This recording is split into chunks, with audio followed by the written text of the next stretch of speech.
Hello students, welcome back.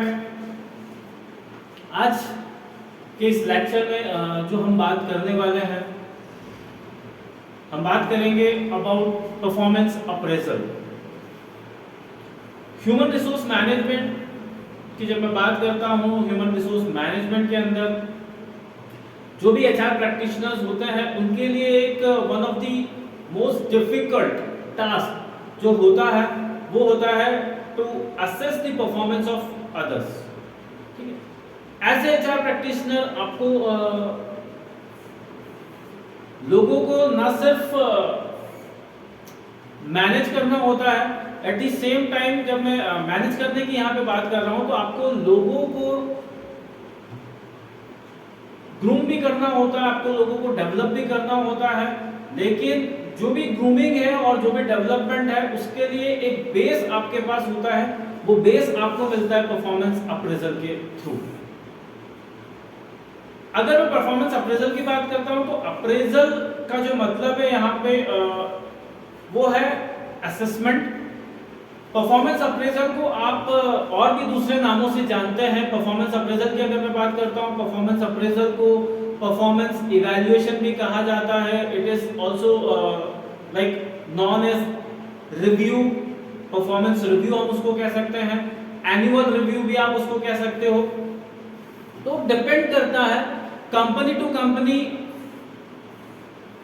जो process होती है, प्रोसेस मोर और लेस सेम होती है। उस प्रोसेस के ऑब्जेक्टिव्स, उसके मीनिंग, उसका लाइक जो भी आपके पर्पसेस हैं उस परफॉर्मेंस अप्रेजल की प्रोसेस को कैरी आउट करने का, वो सेम रहता है।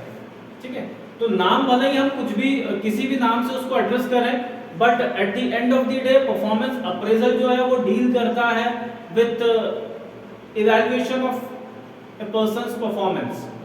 ठीक है, तो जो भी वर्कफोर्स है, जो भी एम्प्लॉयज हैं जो आपके लिए एक कंपनी में काम करते हैं, उन लोगों के पास्ट परफॉर्मेंस, ठीक है, उनका जो प्रीवियस परफॉर्मेंस रहा है, उनका जो प्रीवियस इनपुट रहा है, उस इनपुट को लाइक मॉनिटर करना, उसको रेट करना एंड बेस्ड ऑन दैट कुछ डिसीजंस लेना उस एम्प्लॉय के रिस्पेक्ट में।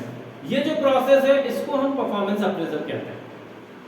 ठीक है, तो यहाँ पर इवैल्यूएशन के अंदर, मतलब परफॉर्मेंस अप्रेजल के अंदर, एक तो हम इवैल्यूएट करते हैं, एक द सेम टाइम हम ये भी कह सकते हैं कि हम वैलिडेट भी करते हैं परफॉर्मेंस।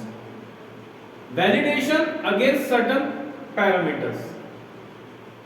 क्योंकि देखिए, जब भी मैं परफॉर्मेंस किसी का असेस करने जाऊंगा, किसी के परफॉर्मेंस को मैं रेट करूंगा, तो मेरे पास एक क्राइटेरिया भी होना चाहिए। ठीक है, तो एक सेट क्राइटेरिया मेरे पास अगर है तो सेट क्राइटेरिया के अगेंस्ट मैं कहीं ना कहीं क्वांटिफाई कर सकता हूं उस पर्सन के इनपुट्स को, उसके कंट्रीब्यूशंस को। तो ये जो हम लाइक पूरा प्रोसेस परफॉर्म करते हैं, इसी को हम परफॉर्मेंस अप्रेजल कहते हैं। आप देखो, परफॉर्मेंस अप्रेजल के अंदर मैंने कॉन्सेप्ट एंड मीनिंग लिखा हुआ है, उसके नीचे मैंने 4 अलग अलग वर्ड्स यहाँ पे मेंशन किए हुए हैं: सिस्टमैटिक, ऑब्जेक्टिव, फॉर्मल, इनफॉर्मल और पीरियोडिक। तो जब मैं परफॉर्मेंस अप्रेजल की बात करता हूं तो पहली चीज जो है वो क्या है, that it is a systematic process. एक सिस्टमैटिक प्रोसेस है जिसमें हम इंडिविजुअल्स के एफर्ट्स को, उसके कंट्रीब्यूशंस को असेस करते हैं। ठीक है, सिस्टमैटिक हम क्यों कह रहे हैं, क्योंकि यहाँ पे like you did not have to be biased, किसी तरह का कोई बायस्ड अप्रोच आपको नहीं रखना है। हमने बोला कि there are certain pre described या प्री डिफाइंड कैरेक्टरिस्टिक्स।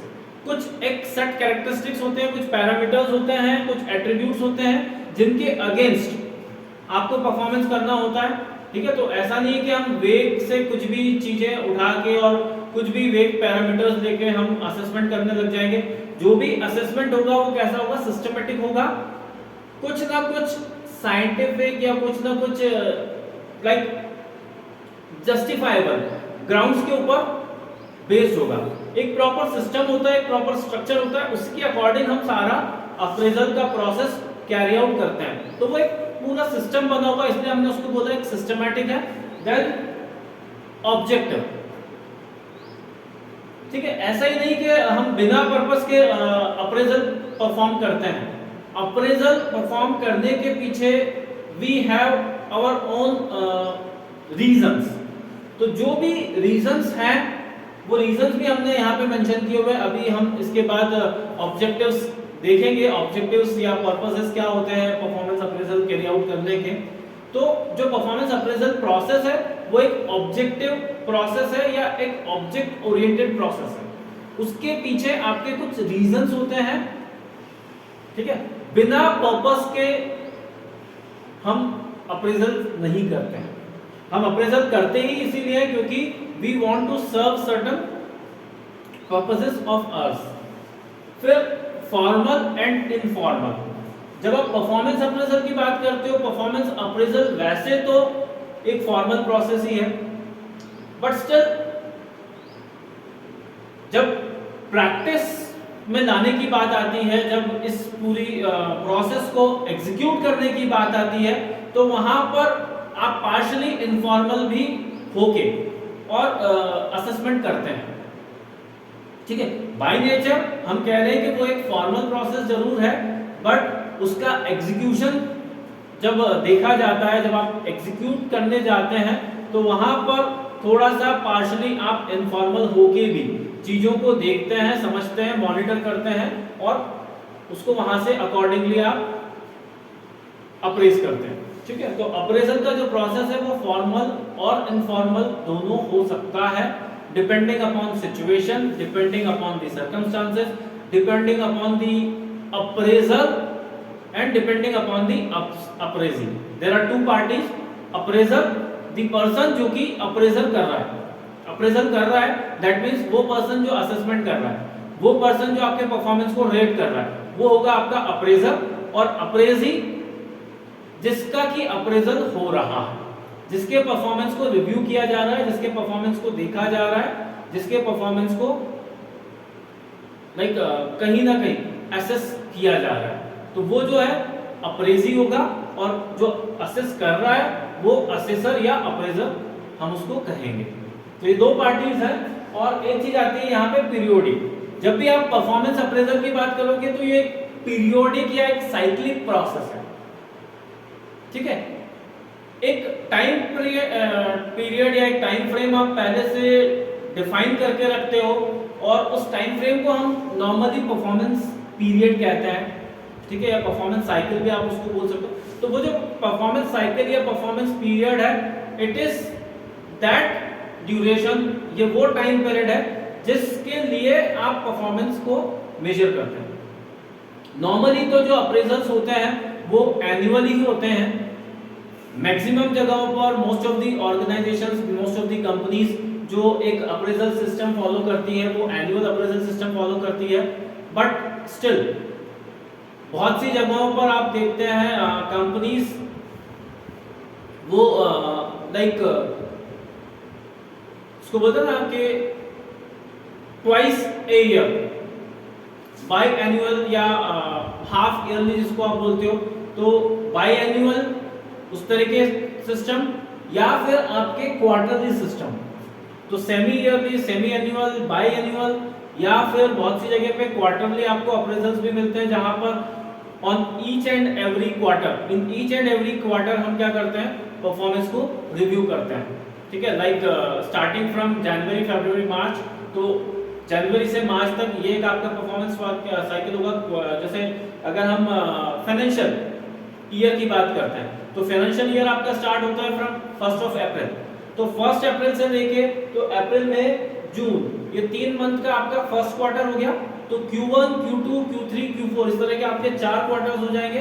तो अप्रेजल्स की भी जब हम बात करते हैं तो नॉर्मली जो कंपनीज होती है जहां पर आप फाइनेंशियल असेसमेंट्स करते हैं, जो अभी आपकी फाइनेंशियल परफॉर्मेंस है उसको आप क्वार्टरली रिव्यू करते हैं, वैसे ही आप ह्यूमन बीइंग्स के परफॉर्मेंस को भी, लोगों के परफॉर्मेंस को भी, आपके वर्कर्स के परफॉर्मेंस को भी क्वार्टरली रिव्यू कर सकते हैं और कई कंपनीज इसको प्रैक्टिस में भी लिए हुए हैं, वो इस तरह की एक्टिविटीज करते भी हैं, मतलब क्वार्टरली वो अप्रेजल्स करते हैं, मंथली अप्रेजल्स हो सकते हैं, इवन वीकली अप्रेजल्स भी हो सकते हैं। तो आप जिस भी टाइम पीरियड, जिस भी टाइम जोन को आप कंसीडर करके बात करना चाहें आप कर सकते हैं, बट स्टिल जो एक कस्टमर जो एक प्रैक्टिस होती है वो है आपकी एनुअल अप्रेजल की, ठीक है। तो पीरियोडिक है, दैट मींस जिस भी पीरियड के लिए आप अप्रेजल करेंगे वो आपका कहलाएगा परफॉर्मेंस साइकिल या परफॉर्मेंस पीरियड, और उसके लिए किया जाने वाला अप्रेजल आपका पीरियोडिक हो जाएगा, ठीक है।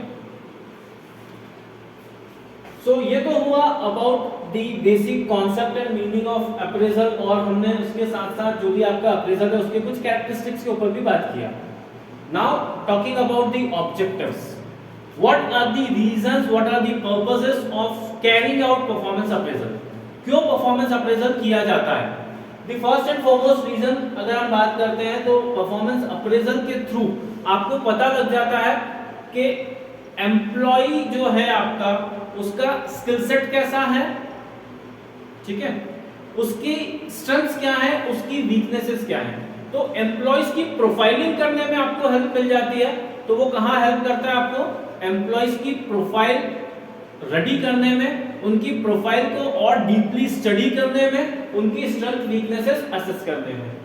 देन जो आपका परफॉर्मेंस अप्रेजल है वो एक तरह से इनपुट है ट्रेनिंग फंक्शन के लिए। जो भी आपके अप्रेजल रिपोर्ट, जैसे जब हमने ट्रेनिंग एंड डेवलपमेंट वाला लेक्चर डिस्कस किया था तो वहां पर भी हमने देखा था कि ट्रेनिंग एंड डेवलपमेंट के लिए इनपुट आपको कहां से मिलता है, परफॉर्मेंस अप्रेजल से। जो भी अप्रेजल रिपोर्ट्स होती हैं वो अप्रेजल रिपोर्ट्स आपके लिए एक इनपुट का काम करती है। उन रिपोर्ट्स के बेसिस पे यू कैन आइडेंटिफाई कि ट्रेनिंग की जरूरत है या नहीं, किस डोमेन में हमें ट्रेनिंग प्रोवाइड करना है, किस वर्क एरिया में ट्रेनिंग प्रोवाइड करना है। तो it helps in identifying training needs. फिर आता है जो आपका परफॉर्मेंस अप्रेजल है, या रादर मैं ऐसा बोलूं जो आपकी रिपोर्ट्स होती हैं, ठीक है, परफॉर्मेंस अप्रेजल की रिपोर्ट्स, वो रिपोर्ट्स अपने आप में क्या है, एक सिग्निफिकेंट, रिलेवेंट और वैलिड इंफॉर्मेशन है। किस चीज की, एम्प्लॉयज से रिलेटेड, ठीक है। तो आपका परफॉर्मेंस अप्रेजल क्या करता है, ये जो प्रोसेस है वो आपको जनरेट देता है, इंफॉर्मेशन जनरेट करके देता है अबाउट द एम्प्लॉयज। और कैसे इंफॉर्मेशन, जो कि सिग्निफिकेंट है, इंपॉर्टेंट है, दूसरा रिलेवेंट है, मीनिंगफुल है, और तीसरा वो वैलिड है, ठीक है। हम बोल सकते हैं एक्यूरेट है, प्रिसाइज है, जिसको जज किया गया है, तो जजमेंटल भी है, ठीक है। तो वो कैसी है, एक सिग्निफिकेंट, रिलेवेंट और वैलिड इंफॉर्मेशन है अबाउट एम्प्लॉयज। फिर अगर हम बात करते हैं, it provide inputs for various decisions. किस तरह के डिसीजंस, लाइक इंक्रीमेंट से रिलेटेड, अगर आपको पे हाइक देना है किसी को, आपको किसी का सैलरी रिवाइज करना है, तो salary administration point of view से, सैलरी रिवीजन के पर्पज से, अगर आपको किसी को प्रमोशन देना है तो प्रमोशन के पॉइंट ऑफ व्यू से, तो प्रमोशन या इवन डिमोशन जब परफॉर्मेंस अच्छा नहीं रहता है, लेट्स से किसी एक परफॉर्मेंस साइकिल में आपका जो परफॉर्मेंस ग्राफ है वो डाउनवर्ड गया हुआ है या डिक्लाइन हुआ है, तो थोड़ा से रिप्रिमांड एक्शंस भी आपके अगेंस्ट दिए जाते हैं। जहां पर अच्छे परफॉर्मेंस को अप्रिशिएट करते हुए आपको प्रमोशन दिया जा सकता है, वहीं पे आपके खराब परफॉर्मेंस को ध्यान में रखते हुए कंपनीज आपको डिमोट भी कर सकती है। तो प्रमोशन या डिमोशन, इससे जुड़े हुए डिसीजंस लेने में भी हेल्प मिलती है परफॉर्मेंस अप्रेजल के थ्रू। और फिर जब हम बात करते हैं लास्ट जो है, it helps in career planning. Career planning employees की इंडिविजुअल ग्रोथ, ठीक है, उसको बूस्ट करता है आपका परफॉर्मेंस अप्रेजल के जो रिजल्ट्स, और प्लस जो परफॉर्मेंस एक्शंस होते हैं, अप्रेजल एक्शंस होंगे, ठीक है, वो सारे इंडिविजुअल ओरिएंटेड। अगर मैं स्टेप्स की बात करता हूं, वो आप एम्प्लॉयज के करियर पाथ को डिवाइस करने में, डिजाइन करने में, प्लस उनके जो करियर गोल्स और एस्पिरेशंस है फुलफिल करने में भी हेल्प करता है। तो उस पर्सपेक्टिव से हम बात करें, एम्प्लॉइज के पर्सपेक्टिव से हम तो जो परफॉर्मेंस अप्रेजल के रिजल्ट्स और रिव्यूज होते हैं वो आपको करियर प्लानिंग में हेल्प करते हैं। नाउ अब ये सारा प्रोसेस किया कैसे जाता है, परफॉर्मेंस अप्रेजल कैसे परफॉर्म किया जाए, क्या स्टेप्स हम लेंगे इन ऑर्डर टू अप्रेज और in order to assess the performance of our workforce. तो उसके लिए 5 स्टेप यहाँ पर आपको प्रोसेस दिख रहा है, बहुत सिंपल सा प्रोसेस है। ये स्टेप्स आप फॉलो करते हैं जब भी आप अप्रेजल के लिए जाएंगे। पहला है सेट परफॉर्मेंस स्टैंडर्ड्स। हम क्या करते हैं, कुछ बेंचमार्क्स या कुछ स्टैंडर्ड्स सेट करते हैं परफॉर्मेंस के लिए। अब ये परफॉर्मेंस के जो बेंचमार्क्स है या स्टैंडर्ड्स हैं ये कहां से डिराइव किए जाएंगे या कहां से डिवाइस किए जाएंगे। देखिए पहली चीज तो जो भी आपकी जॉब रिक्वायरमेंट होती है उन जॉब रिक्वायरमेंट से आप मेजर कर सकते हैं कि किन किन पैरामीटर्स के अगेंस्ट हमें असेसमेंट करना चाहिए। तो एक तो मेजरमेंट वहां से हो सकता है, एक जो है आपको इनपुट स्टैंडर्ड्स के लिए वहां से मिल सकता है। फिर कुछ जनरलाइज्ड आप फैक्टर्स कंसीडर कर सकते हैं, जॉब फैक्टर्स, कुछ कॉमन जॉब एट्रीब्यूट्स वो आप पिक कर सकते हैं। आप इंडस्ट्री, ठीक है, विद इन इंडस्ट्री कौन कौन से लाइक डोमिनेटिंग फैक्टर्स होते हैं किसी XYZ पर्टिकुलर जॉब को परफॉर्म करने के लिए, तो हम उन फैक्टर्स को कंसीडर कर सकते हैं। तो पहली चीज जो है वो क्या है, परफॉर्मेंस के लिए कुछ स्टैंडर्ड सेट करना। अब जैसे अगर मैं बात करता हूँ लाइक परफॉर्मेंस का सीधा सीधा, एक तो है आपका आउटपुट या प्रोडक्टिविटी। पहला एक क्राइटेरिया क्या है, प्रोडक्टिविटी आउटपुट, कितना पर डे या पर मंथ का प्रोडक्टिविटी उस एम्प्लॉय से हमें, तो सीधा सीधा एक वो हो सकता है उसका आउटपुट, ठीक है, उसके रिजल्ट्स, एक पैरामीटर आपका वो हो सकता है। दूसरा मैं मान लो लेट्स से लाइक जो आपका एम्प्लॉय है वो कितना लॉयल है टुवर्ड्स द ऑर्गेनाइजेशन, वो कितना कमिटेड है, तो लॉयल्टी एंड कमिटमेंट ये एक पैरामीटर हो सकता है। फिर मैं पंक्चुअलिटी की बात कर सकता हूँ, उसके जो एक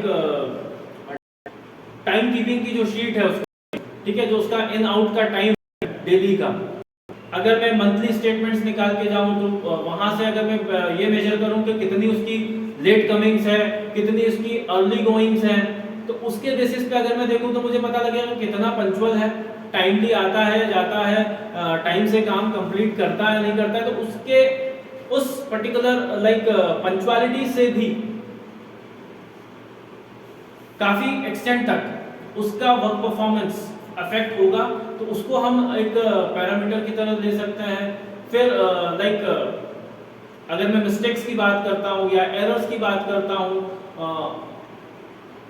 जो भी रिजेक्शंस हैं, ठीक है, अगर मैं लाइक सर्विस फ्रंट पे अगर मैं बात करता हूँ, लाइक सर्विसेज की भी बात करूँ, तो वहाँ पर अगर मैं कंप्लेंट्स की बात करता हूँ, नंबर ऑफ कंप्लेंट्स उस पर्टिकुलर एम्प्लॉय के अगेंस्ट वो कितनी है, तो ये सारी चीज़ें कहीं ना कहीं परफॉर्मेंस स्टैंडर्ड्स की तरह ट्रीट की जा सकती हैं। इनको हम लेते हैं, पिक करते हैं, आइडेंटिफाई करते हैं, पिक करते हैं, उसका एक पूरा लिस्ट तैयार करते हैं।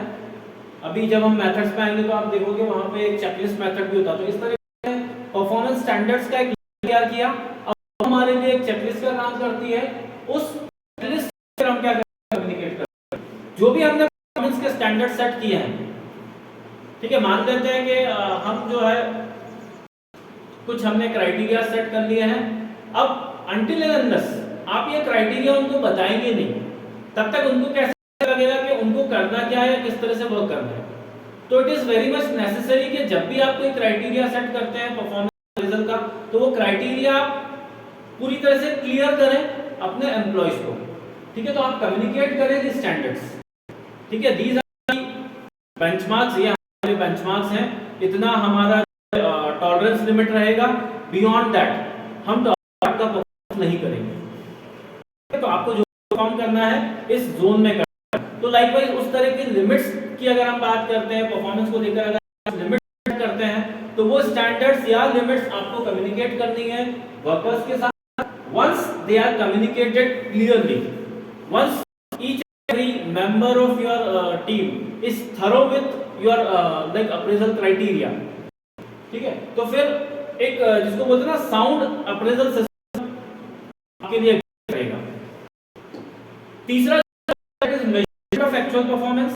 अब जो भी आपका परफॉर्मेंस साइकिल रहा है या जो भी परफॉर्मेंस साइकिल आप कंसीडर करके चलते हैं, उस परफॉर्मेंस साइकिल में जो भी एक्चुअल परफॉर्मेंस उस पर्सन ने डिलीवर किया है, उसके एंड से आया है, उस परफॉर्मेंस को हम रिकॉर्ड में लेते हैं, उसको हम मेजर करते हैं। तो कुछ वही मेजर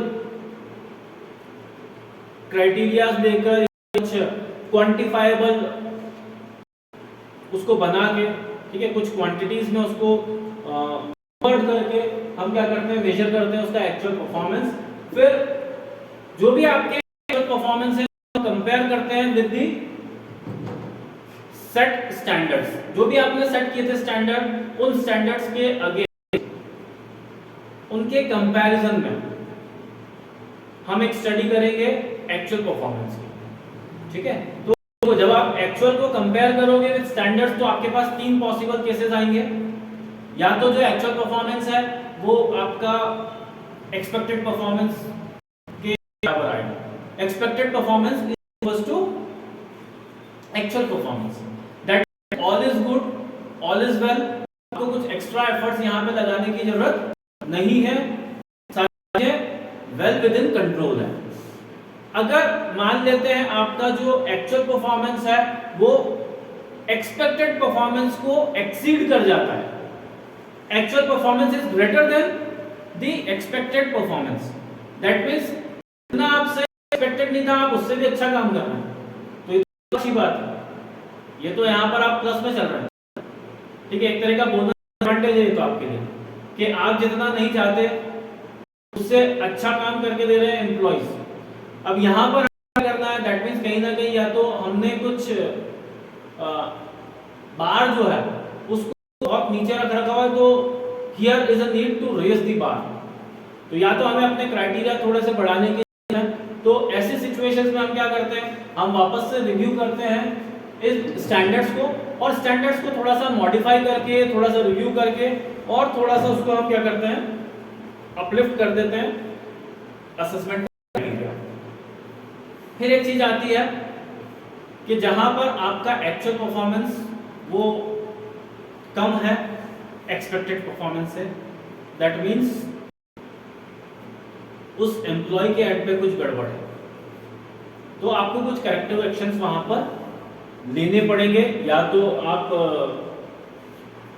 कुछ ट्रेनिंग प्रोग्राम्स उसके लिए अरेंज करें, ठीक है, या फिर आप उसके लिए कुछ काउंसलिंग सेशंस अरेंज करें जिससे कि आप उसको थोड़ा सा असिस्ट कर पाएं, उसके जो भी प्रॉब्लम्स वो फेस कर रहा है उन प्रॉब्लम्स को आप रेक्टिफाई या रिमूव कर पाएं। तो लाइकवाइज उसके परफॉर्मेंस को या उसके परफॉर्मेंस के ग्राफ को फर्दर बढ़ाने के लिए जो भी नेसेसरी स्टेप्स लेने की जरूरत है वो आप लेते हैं। जो लास्ट स्टेप जो है that is take necessary steps, and once it is being done, जब आप ये स्टेप्स ले लेते हैं फिर कैसे वो परफॉर्म करता है और फिर नए स्टैंडर्ड्स आप सेट करते हैं, फिर ये सेम प्रोसेस फॉलो करते हैं। तो ये एक साइकिल या एक लूप की तरह यहाँ पर अगेन चला जाएगा। एक और इम्पोर्टेंट एस्पेक्ट जो मैं यहाँ थोड़ा सा मिस कर गया हूँ वो ये है कि जब भी आप एक्चुअल और परफॉर्मेंस को कंपेयर करते हो विद स्टैंडर्ड्स, तो वो आपको कम्युनिकेट भी करना है, टेकिंग दी नेसेसरी स्टेप। आपको वो चीज कन्वे करनी है, आपको वो रिजल्ट जो है वो भी कम्युनिकेट करने हैं। एक ओपननेस थोड़ा सा आपको रखना है, ओपनली वो सारी चीजें आपको कम्युनिकेट करनी है। फेयर इनफ वे में, फेयर इनफ ग्रांट्स को ध्यान में रखते हुए आपको उसको कम्युनिकेट करना होगा। अगर वो अच्छा परफॉर्म कर रहा है तो आप उसको अप्रेज करेंगे, अगर वो बुरा परफॉर्म कर रहा है तो there is no need to criticise the worker publicly, ठीक है। आप उसको थोड़ा सा कॉन्फिडेंस में लें, आप उसको चीजें समझाएं, बताएं, एंड अकॉर्डिंगली जो भी मतलब पॉसिबल हेल्प आप उसको कर सकते हैं, वो पॉसिबल हेल्प उसको आपको प्रोवाइड करानी है। You need to take remedial actions instead of reprimanding the employ.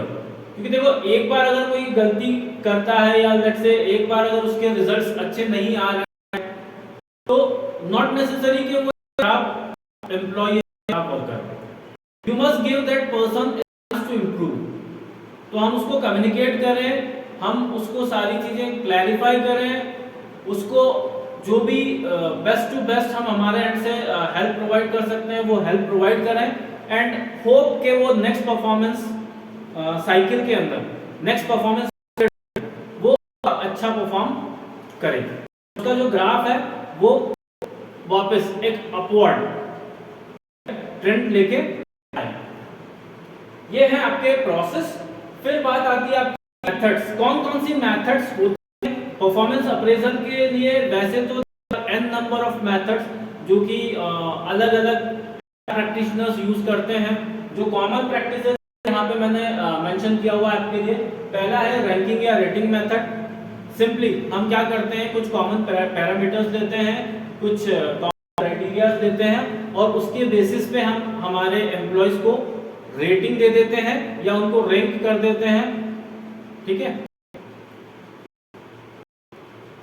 तो भी आप रैंक और रेट असाइन करते हो, फिर वहां पर आप देखते हो कि लाइक के जो आपके परफॉर्मेंस है उनको आप कुछ रिवॉर्ड्स दे देते हैं।